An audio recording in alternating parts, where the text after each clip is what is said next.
कल्पना कीजिए, बिहार की राजनीति एक बड़ा परिवार है जहां पिता की कुर्सी पर बेटा बैठता है और यह सिलसिला चलता रहता है। लेकिन सवाल यह है कि क्या ये लोकतंत्र है या राजघराने की परंपरा। आज हम खोलेंगे इस राज की परतें और बताएंगे उन 16 नेताओं की पूरी लिस्ट जो अपने बेटों को 2025 के विधानसभा चुनाव में उतारने की तैयारी में लगे हैं। अगर आप बिहार की राजनीति के फैन हैं तो ये वीडियो अंत तक देखना मत भूलना। लाइक, शेयर और सब्सक्राइब जरूर कर दें। दोस्तों, बिहार की राजनीति हमेशा से दिलचस्प रही है। 2025 का विधानसभा चुनाव अक्टूबर-नवंबर में होने वाला है और इसमें एनडीए और इंडिया गठबंधन और जनसुराज जैसी पार्टियां जोर आजमाइश करेंगी।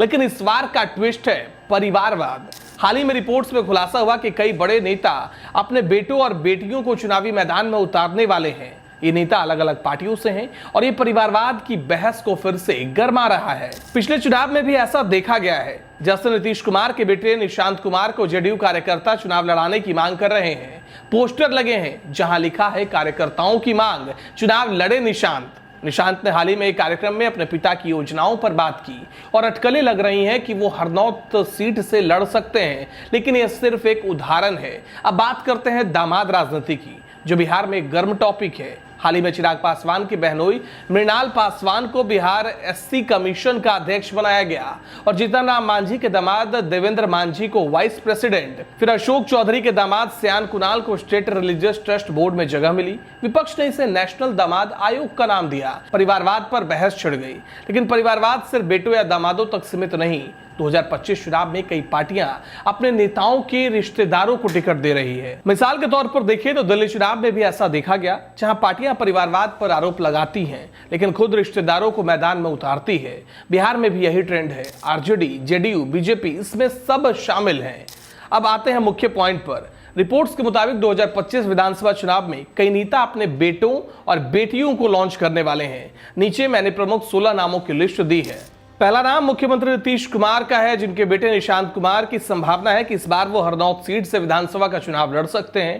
दूसरा नाम रामकृपाल यादव का आता है, जो कि बीजेपी से हैं। बेटा एनडीए से किसी सीट पर संभावित उम्मीदवार हो सकता है। तीसरा नाम अखिलेश सिंह का है, जो कि कांग्रेस से हैं। बेटा आकाश सिंह किसी भी विधानसभा से इस बार मैदान में उतर सकते हैं। महेश्वर हजारी जेडीयू से आते हैं। बेटा सनी हजारी संभावित सीट कल्याणपुर या समस्तीपुर से इस बार चुनाव लड़ सकते हैं।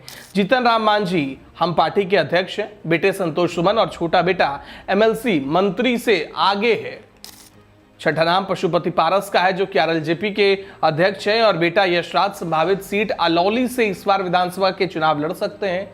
सातवां नाम सुरेंद्र यादव का आता है, जो कि आरजेडी से अभी वर्तमान में सांसद हैं। बेटा विश्वनाथ यादव सांसद की सीट यानी कि बेलागंज से इस बार मैदान में उतर सकते हैं। आठवां नाम आनंद मोहन का आता है, जिनके बेटे चेतन आनंद संभावित सीट शिवहर जेडीयू कोटे से चुनाव लड़ सकते हैं। और नौवां नाम सुभाष यादव का आता है, जो कि आरजेडी के नेता हैं और बेटा परिवार की लेगेसी को आगे बढ़ाते हुए किसी एक विधानसभा से इस बार दावेदारी कर सकता है।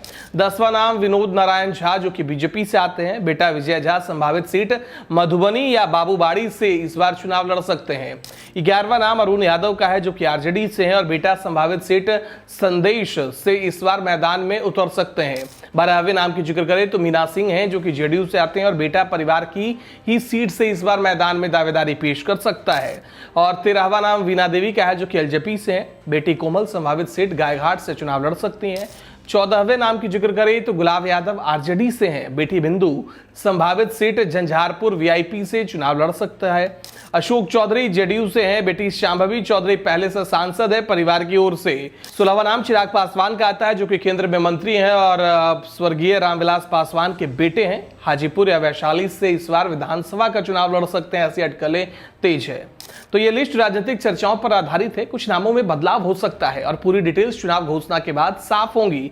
अगर कोई अपडेट आए तो हम बताएंगे। तो दोस्तों, 2025 का चुनाव परिवारवाद बनाम विकास की लड़ाई लग रहा है। क्या नई पीढ़ी बदलाव लाएगी या पुरानी परंपरा चलेगी? हमारा बिहार चैनल पर ऐसे ही अपडेट्स के लिए सब्सक्राइब करें, बेल आइकन दबाएं